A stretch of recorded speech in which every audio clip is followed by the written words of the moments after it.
right? But when we take somebody over, we'll see things like, an end user grade antivirus that's on their systems. Like you see the AVGs and the Pandas of the world.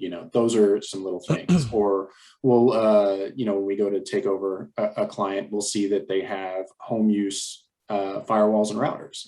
Those are cheaper pieces of equipment, and it makes sense at a time to purchase some of those things for both, the smaller organization and the smaller client organization.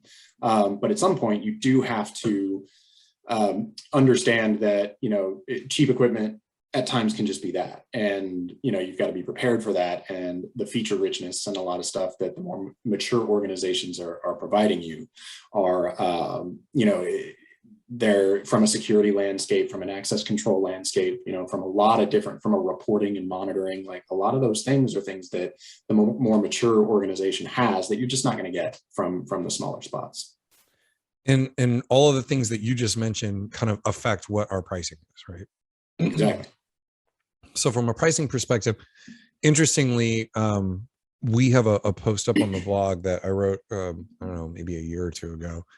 And the going rate for managed services in 2019, 2020 was probably around $125 to $150 per person per month. And that includes a lot of things, right? That includes your backups, that includes some antivirus software, some additional security software.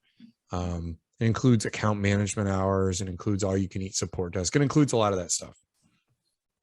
But what happened during 2020 as everybody rapidly adopted cloud technologies is we found that IT services, in order to provide a secure environment to our clients, the landscape had changed. And so a lot of managed services providers started kind of moving into what they call almost like a technology services provider stack, where security and other cloud services were now integrated directly into the managed support solution. And that caused an increase in pricing for a couple of different reasons. One is the pricing went up because of the level of expertise and human oversight that is required in providing a more secure solution. And the other is the tools that are required in order to provide that security and cloud integration know-how. So organizations had to start finding ways to move their clients up stack into these more mature solutions, specifically around security, and the pricing has changed. So, right now we're looking at anywhere between $150 and $200 per person per month for what we would call, I'm not going to call it a baseline package, but it's the type of package that we feel comfortable with from our organization, that we're going to be able to maintain our SLAs. We're going to be able to provide a secure experience for our clients and keep the folks on our support team paid adequately and certified and moving in the right direction in order to create some continuity for our clients.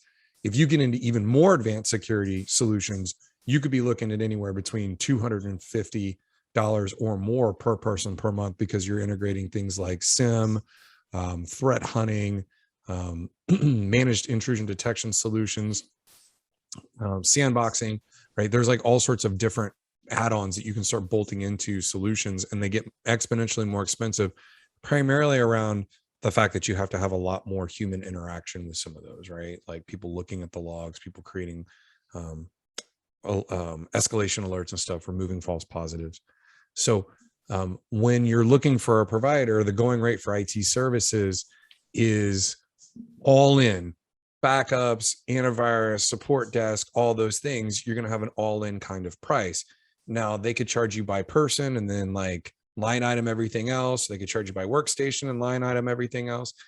They could charge you for phones and start doing add-ons for other things. When it all boils down to it, and you take your bill minus the cost of your, let's say, online productivity licensing like Office 365, most of you are going to see a price anywhere between, depending on what maturity of your MSP, between $100 and $200 per person per month is about where you're going to be. And most organizations are going to land in that $150 to $200 if they're working with a more mature MSP that's providing a significant amount of security and consulting services on top of their standard help desk support.